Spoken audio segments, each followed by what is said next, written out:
안녕하세요. 오영진입니다. 오늘은 인버터 전자레인지에 대해서 완비토크 주제로 가지고 나왔습니다. 저희가 이제 전자레인지를 보면 전자레인지에 음식물을 데피기 위해서 전자파가 나오는 쪽에 부품이 이제 마그네트론이라는 게 있습니다.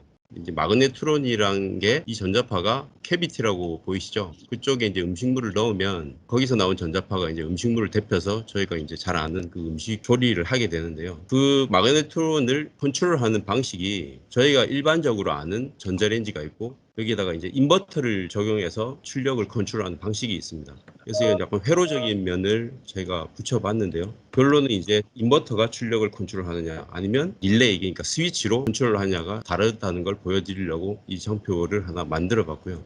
간단하게 이제 인버터가 어떤 방식이냐 하면 밑에 이제 불꽃 보이시죠? 불꽃을 보면 일반적인 전자레인지는 이제 불꽃이 최대 출력으로 이게 나갈 때 그 출력을 끊고 다시 붙이고 이런 식으로 함으로써 이제 출력이 들어가고 휴지 기간을 줌으로써 음식물을 데피게 됩니다. 근데 이제 인버터 전자레인지는 그런 끊김이 없이 출력을 큰 불꽃에서 작은 불꽃으로 갔다가 다시 작은 불꽃에서 큰 불꽃으로 가는 것처럼 출력을 자유자재로 조절할 수가 있습니다. 이것을 펄스 위드 모듈레이션, 펄스폭 변조라고 하는데요. 이 역할을 인버터 쪽에서 담당을 하게 됩니다. 그래서 지금 마켓 트렌드가 보통 저희 집도 오래된 전자레인지를 쓰고 있는데 이제 2016년, 7년도부터 인버터 전자레인지가 이제 시장에 좀 깔리기 시작했습니다. 그래서 이제 LG하고 삼성이 주로 내수 마켓에서는 주 메이커니까 LG는 어떤 식으로 그 유닉 세일즈 포인트 USP를 소구하냐면 아주 다양한 종류의 메뉴를 인버터 쿡으로 할 수 있다. 죽도 되고 요구르트도 되고 건강한 음식도 된다. 그리고 삼성에서는 밥을 할 수 있다. 초반에 강하게 이제 출력을 냈다가 나중에 이제 출력을 조절해서 뜸을 들이는 방식으로 이렇게 삼성에서는 그렇게 밥을 할 수 있다는 걸로 세일즈 포인트를 잡아서 팔고 있더라고요. 그래서 이제 보통 비교 분석할 때 스왑 분석이라고 해보는데 이 강점은 이 정밀한 조절을 통해서 다양한 종류의 요리 메뉴를 할 수 있다. 그리고 이제 어퍼튜니티 기회는 인버터는 확실히 이게 동작 중에 노이즈가 작거든요. 노이즈가 작고 그리고 이제 입력 대비 출력이 잘 나오니까 아무래도 에코 프렌들리, 그러니까 에너지 세이빙 효과가 크다. 그리고 좀 더 나은 쿠킹 퍼포먼스, 요리 성능을 보여준다. 그리고 무게도 가볍습니다. 대신에 이제 약점이라고 하면 이 인버터 시스템을 적용하려면 돈이 이제 코스트가 다소 올라가는 거죠. 기존의 시스템보다는. 근데 이 갭도 점점 줄어들고 있는 트렌드를 보이고 있습니다. 그리고 뭐 한간에 뭐 위협 인자는 이거 해서 뭐 이 돈에 많이 들은 거에 비해서 무슨 밸류가 있냐 이렇게 또 그게 스레트가 되겠죠. 그래서 이제 인버터 모델이 아닌 것과 인버터 모델인 걸 두 개를 준비를 해서 이걸 가지고 비교를 해봤습니다. 똑같은 25리터 0.9 큐빅피트의 어떤 캐비티, 커패시티를 가지는 전자레인지 두 개를 사서 출력은 똑같고 파워 컨트롤은 아까 말씀드린 인버터하고 넌 인버터, 릴레이 온오프 제어를 하는 것으로 준비를 해서 이 스텝별로 처음에 이제 기본적인 세이프티 체크를 하고 그다음에 쿡 메뉴는 거기 쿡 오너스 매뉴얼이라고 이제 우리 가이드에서 나오는 대로 거기 추천하는 대로 해가지고 다양한 종류의 메뉴를 비교 분석해봤습니다. 그리고 나중에 최종에는 그 두 가지의 제품 구조까지 비교해보는 걸로 진행했습니다. 첫 번째는 이제 해동을 해봤는데요. 저희들은 보통 이제 삼겹살이나 딱딱한 음식을 이제 해동 기능으로 쓰죠. 그래서 이제 이 해동을 하기 위해서 소고기를 갈아가지고 이걸 냉동실에 얼려서 600g, 0.6kg 기준으로 이제 테스트를 비교를 해봤습니다. 했을 때 이 보시면 이제 이게 출력 알고리즘이거든요. 좌우가 다른 게 인버터는 이제 하이 출력에서 로 출력으로 갔다가 거기서 또 미세 조정이 이루어지는 이런 패턴을 보실 수 있고요. 기존의 전자레인지는 하이 출력에서 온오프를 제어를 해서 이렇게 요리를 해동을 맞추는 걸로 이렇게 하는 걸 볼 수가 있습니다. 그래서 이제 해동을 다 하고 두 개의 퍼포먼스, 그러니까 요리 성능을 비교해 봤을 때 얼어 있는 고기와 그리고 이제 해동이 된 고기, 그리고 이게 이제 오버던이라고 이게 뭐 익어버렸느냐 이런 걸 이제 비교를 했는데 인버터 쪽에는 이 정도의 그람 수가 남아 있었고 프로전 얼어 있는 고기가, 그리고 이제 해동이 잘 된 고기는 이 정도 포지션이 나왔고 오른쪽 보시면 이 정도로 해서 일일이 손으로 이렇게 뭉쳐가지고 이제 그램을 쟀습니다. 그리고 각각의 그 고기 포인트대로 이제 온도도 찍어봤고요. 근데 온도 편차도 이제 가에는 물론 뜨겁겠지만 중간에는 좀 균일하게 나오는 걸로 인버터 모델입니다. 그래서 약 인버터 모델은 47% 정도의 해동, 그리고 난 인버터는 약 30% 정도의 해동, 그래서 약 한 17%, 20% 가까운 좀 더 나은 쿠킹 퍼포먼스를 보여주는 것을 확인했습니다. 그리고 이제 1.2kg, 1kg가 넘는 것도 같이 해봤는데요. 알고리즘은 비슷합니다. 좀 더 양이 많아졌을 때는 오히려 좀 더 한 20% 이상 정도의 차이가 나는 것으로 확인했습니다.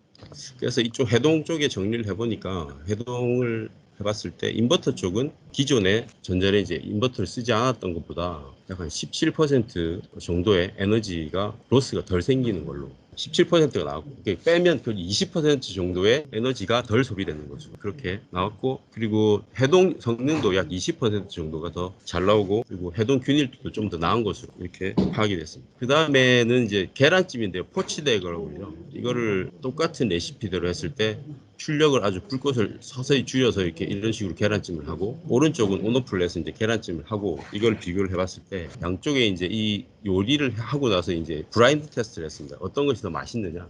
7사람이 인버터 전자레인지로 한 계란찜이 훨씬 맛있다. 3사람은 나는 인버터 아닌 게 더 맛있어. 그래서 이제 그 코멘트를 들어보면 인버터 전자레인지로 한 거는 약간 푸딩 같은 느낌. 중간이 소프트하고 좀 더 이제 스무스하고 그래서 약간 푸딩 같은 느낌이 들어서 난 더 좋다. 근데 3사람은 난 이게 좀 더 쫄깃거리니까 더 맛있다. 근데 약간 마른 느낌은 있죠. 그래서 인버터로 했을 때 저출력으로 이게 뭉근하게 가기 때문에 약간 내부의 수분을 지켜주고 이런 요리 성능을 가질 수 있는 것을 알 수 있습니다.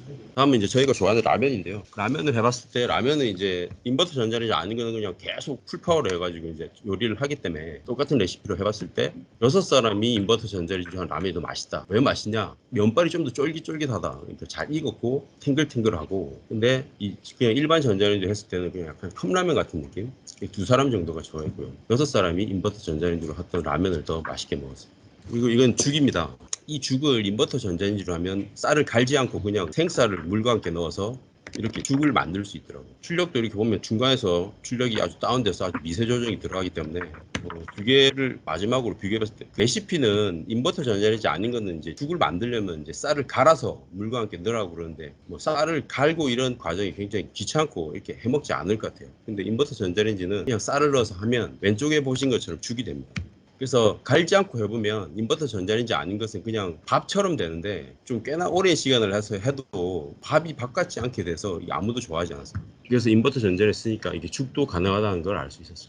그리고 냉동 만든데요. 다 좋아했습니다. 냉동 만두 인버터로 했던 게 더 좋았는데 왜냐하면 덤플링의 껍질이 마르지 않고 그리고 이렇게 쫄깃쫄깃하고 안쪽에는 좀 더 촉촉하다 이런 의견들이 있었습니다. 대신에 이제 인버터 전자레인지 아닌 거는 겉이 말라가지고 딱딱하고 안쪽이 말랐다 이런 의견들이 있었고 다음은 피자입니다. 피자는 똑같이 이제 해봤을 때 좀 레시피가 인버터 전자레인지 좀 작은 사이즈에 약간 양이 작은 거에 코맨드를 했기 때문에 해보니까 치즈가 뭉근하게 잘 녹고 그리고 이제 치즈피 도우도 그렇게 마르지 않게 소프트하게 잘 익었는데 난 인버터 전자레인지는 좀 마르고 그리고 좀 이게 식감이 딱딱하다 이런 의견이 있었습니다.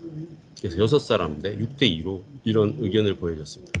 그리고 좀 스페셜한 쿡이 있어서 해봤는데 이제 치즈도 만들 수 있습니다. 일단 우유 1000cc에다가 식초 50cc를 넣어가지고 인버터 전자레인지 레시피를 그대로 시행을 하면 이렇게 나중에 따로 이제 유분이 뭉쳐져가지고 이 리코타 치즈를 만들 수 있습니다. 그래서 이 만든 리코타 치즈를 다시 걷어가지고 이거를 고나 이런 데 짜면 저희가 일반 시중에서 사 먹는 리코타 치즈보다 훨씬 고소하고 맛있는 치즈를 만들 수 있었습니다. 그래서 결국 요리 성능 비교를 해봤을 때 다수의 많은 분들이 인버터 전자레인지 한 게 마르지 않고 촉촉하고 쫄깃하고 그리고 소프트하고 죽도 만들 수 있고 해서 좀 좋은 평을 많이 해주셨어요. 지금까지는 이제 요리 성능에 대해서 두 개 비교를 했을 때 1번 분들은 이제 브라인 테스트 같이 말씀드렸고요. 그리고 나머지 무게적인 측면에서 스트럭처에서 보면 인버터 전자레인지는 그냥 일반 전자레인지보다 약 30% 정도가 더 가볍습니다. 그래서 아마 가정에서 놓고 쓸 때도 옮길 때도 여성분들도 좀 더 쉽게 옮길 수 있고 그리고 뭐 저희 시험 항목 중에 보면 사각으로 떨어뜨려서 이제 전자레인지에 찌그러지는지 이런 시험도 하거든요. 10 테스트라고 하는데 그런데도 좀 더 나은 조건을 가지고 있다고 이렇게 볼 수 있습니다. 이건 이제 안에 내부적인 건데 아까 말씀드린 HBT라고 하는 애가 이게 좀 무겁거든요. 그래서 얘가 동작을 시키면 여기서 이제 코일 성분하고 이런 게 껐다가 킬 때마다 둥 이런 소리가 나면서 도립 전류라고 해요. 그것 때문에 이제 소음이 좀 발생하는 경향이 있습니다. 그래서 그걸 방지하기 위한 어떤 뭐 해로적 시스템도 추가를 하고 하는데 이 인버터 전자레인지는 그런 게 아니고 그냥 자연스럽게 출력을 조절하기 때문에 이 스위칭 노이즈가 없고 아주 자연스럽게 조용합니다. 그래서 아마 소리에 민감하신 분들이나 이런 거를 실내에 놓고 쓰시면 아마 인버터 전자레인지가 많은 부분 생활에 좀 퀄리티를 올려줄 수 있는 부분도 될 수 있지 않나고 생각합니다. 그래서 뭐 최종적인 정리한 건데요. 그러니까 해동 능력도 한 20% 정도 낮고, 그리고 해동 성능의 어떤 균일도도 낮다. 그리고 에너지 소비도 한 20% 정도 절감이 되고, 웨이벨 쿠키 콘버스는 아주 나은 성능을 보여줬다. 그리고 무게도 30% 정도 가볍고, 그리고 조용하다. 이 정도가 뭐 가격이 좀 비싼 대신에 소비자들이 가져갈 수 있는 메리트라고 정리를 할 수 있습니다. 보통 사이트나 이런 데서 보면 일반 전자레인지는 한 9만 원에서 10만 원 정도, 이 정도의 용량을 가진 전자레인지는, 인버터 전자레인지는 한 3만 원 정도 더 비쌉니다. 그래서 다음에 향후에 뭐 전자레인지를 구매하실 계획이 있거나 하시면 인버터 전자레인지를 구매해서 써보시는 것도 좋은 경험이 될 수 있을 거라고 저는 봅니다. 예. 저 질문이 있는데요. 그럼 인버터의 유일한 단점은 가격밖에 없는 건가요? 가격도 있고요. 그리고 이게 이제 안에 그 스위칭 소자가 있다 보니까 열이 좀 발생합니다. 그래서 이거를 어떤 짱 박히는 데 쓰면, 그러니까 빌트인 타입에 쓰면 그 열을 잘 컨트롤 해줘야 되는 그런 부분이 있습니다. 그래서 그런 거에 대한 어떤 에어플로우나 이런 거를 설계할 때 좀 감안을 잘 해야겠죠.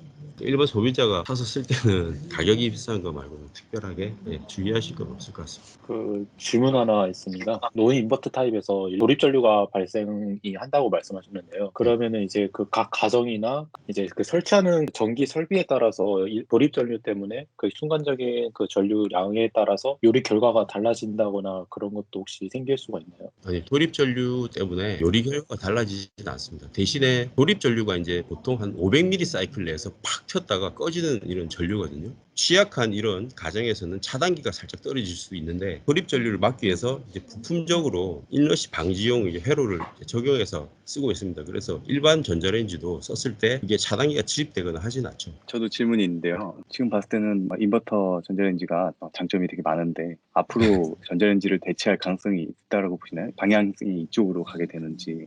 코스트가 문제입니다. 그리고 LG 같은 경우는 지금 네오셰프에서 전사적으로 인버터를 적용한 모델을 시장에 깔고 있고, 북매도 그런 시스템을 적용해서 이제 깔고 있는데, 단가적인 코스트를 업소바 해가지고 이제 마케팅하고 협업을 해야 되는 부분이 있죠. 그래서 완전히 대처가 되기는 좀 힘들지 모르겠지만, 메리트가 많이 생기고 그 인버터의 가격이 계속 코스트 다운되면 많이 스프레드 될 거라고 생각합니다. 참고로 좀 설명을 하자면 인버터하고 이제 기존의 트랜스포머를 쓰는 그 부분의 가격 차가 예전에는 상당히 많이 났었는데, 지금은 인버터 기술이 발전이 되고 그다음에 그 트랜스포머의 원자재 가격이 올라가면서 지금은 뭐 거의 큰 차이가 없어요. 그래서 가격 차이가 많이 안 나기 때문에 뭐 인버터로 가는 것도 지금 현재 상당히 많은 회사들이 지금 인버터를 쓰고 있고, 옛날에는 그 일본 회사만 인버터를 쓰는, 지금 한국 회사도 상당히 인버터의 비율이 점점 높아가고 있어서 이대로 계속 가면은 뭐 갭 차이가 많이 줄어들지 않을까 싶어서